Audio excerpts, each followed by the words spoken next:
friend-zoned? Do you want to know why just being friends with somebody isn't always a bad idea? Do you ask as many questions as I do?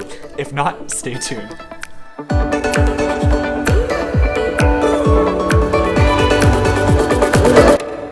Hi, I'm Josiah. And I'm Bethany. And this is One True Pair, the not-so-common-sense guide to godly relationships. Has this ever happened to you? You know, I really think of you more as a friend. Or this. I think of you as a brother. Thank you, Sister Bethany. Wait, what? But is being just friends with somebody a bad thing? Probably not, fam. Buddy. Buddy, old pal. Dang it. So what are the positives of being friends first? Good question, Bethany. You develop a friendship with them.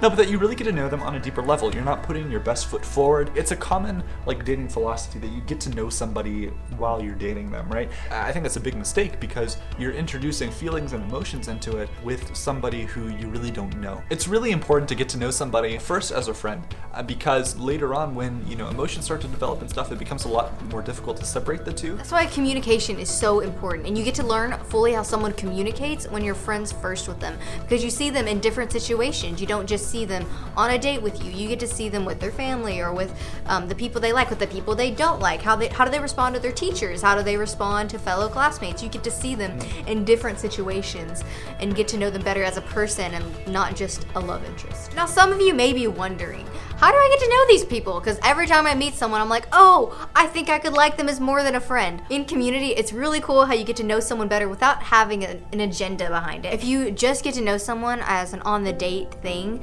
it typically, people don't respond in the same way. People typically put their best foot forward and they have, this little mask of, oh, I'm just over here, little perfect me, don't mind me. You're setting yourself up for disappointment if you are getting to know somebody with the agenda of, oh, I want to date them. I mean, those thoughts aren't bad, but it's just not wise to lead friendships with those thoughts. The physical expression in relationships, and we'll talk about this more again in later videos, but this is so key, I think it really fits really well here too, is that the physical side of a relationship is an expression of a love that's already currently in the relationship and requires a certain level of commitment. If you rush to the physical side of a relationship without the solidness of a friendship and of a relationship already kind of built to a point where that's appropriate. You base your entire relationship on what you do and not who you are. But God bases everything on who you are. We tend to lose sight of what's really important and we think, you know what, I don't have anything that makes me close to this person, so I have to rush to the physical side. You should have a friendship there first and you should be able to build the friendship so that the physical side seems natural when it comes.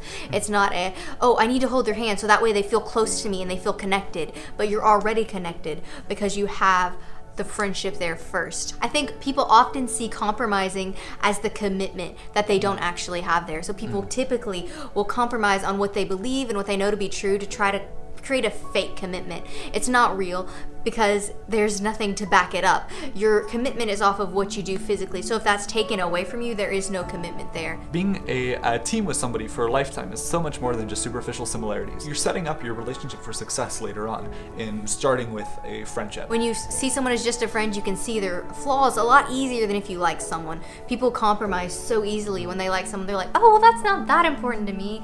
Oh, they do drugs. Oh, that's not that important to me. No biggie. Everyone takes ibuprofen. No, that's a big deal. I would have cut that out. Some little things are big deals when they go to your future with someone. I don't know how many people I talk to who are into their third and fourth dates with this person who they haven't known very long beforehand, but who also have no idea what this person's relationship is with God, and even more importantly than that, what they're doing to grow their relationship with God, because that's also something that you're going to be doing together as a team, is growing that relationship with God together as a couple, as a team. When you ignore little things that amount to a big thing in the end, it's because you have a false lens that you're looking through to see this person as, oh, I like them, not they're a friend to me, and I can see them for who they really are. So what does this look like practically?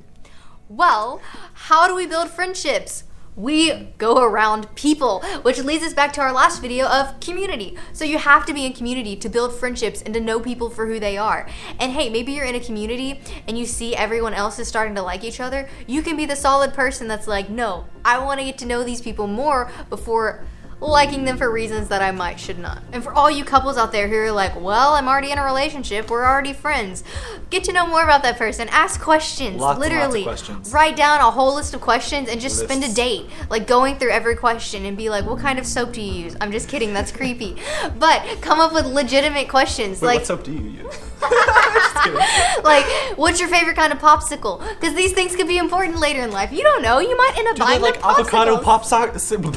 popsicles. But no, it's really important. Come up with a list of questions. You can make it a fun thing where you both contribute questions and you ask. They can be as silly as you want or as serious as you want. You can get deep and spiritual, or you can be more, what's your favorite kind of food? What's your favorite kind of music? You know, you do whatever is fun, but get to know more about the person that you're with. Somebody who studies communications, that's a communication term for it too, right? Fragile intimacy. Mm-hmm. So could you explain like that illustration really quickly? Yeah, fragile intimacy. So it's like for those of you that watched the video before, when we talked about the onion and the different layers, fragile intimacy is when you know about one part of person's life. You may know deeply into this. You know, oh, they like movies, and their favorite kind of movies are these kind of movies, and their favorite ones. So you know so much about that one area of their life, but you don't know anything else. And that's called about depth into a person. So you know depth into a person, but only in one area. But for actual true intimacy, you have to know a breadth of area around people. So you have to have depth and breadth to be able to understand who people are. So you have to know about every little area about them to understand them, because different parts of people can affect different decisions that they make. So I think it's really important to have like real relational intimacy with somebody, that you really get to know them on all these different levels, and that's best done as friends. So you know, I mean, ultimately you want your partner for life to be your best friend, and so you want to build the relationship on a solid friendship. But if you don't have that foundation of friendship, it gets really difficult to kind of insert that back into the relationship. So if you are in a relationship right now and you don't know a ton about the person, or you do and you want to know even more, like, never be afraid to ask questions. Like, it can be really fun too. Like we I know towards the beginning of our relationship we kind of made a game out of it, and we're just always like, hashtag I need to know, asking like all these questions, just really fun like questions, and just like have fun with it, but get to know the person on a deeper level. And like Bethany was saying too, it can also be like deeper, more spiritual stuff too, which is also really, really important to know. But it doesn't just have to be like really somber, serious stuff. Like, you can also have fun with it. And again, if you can't have fun with the person, you really need to be with somebody who you can have fun with. So to close us out for today, remember to build community and build friendships and ask lots of questions. Lots of questions. And trust that in making friends, God's going to lead you to the right one. Get it? See what I did there? Get it? Yeah. So I guess that wraps it up for today. If this video resonated with you, if you were able to get something out of this today, please do us, you, and your friends a favor and share this video on all the social medias, and drop us a comment below if you've got any questions. If there's anything that you want us to cover in future videos, anything you've got questions on, feel free to drop us a line below, or otherwise in the description there's also an email address. You can feel free to send us an email. Feel free to ask us any questions. And while you're at it, if you want more content like this, hit that subscribe button. We'll catch you on the flip side. Make sure to tune in next week.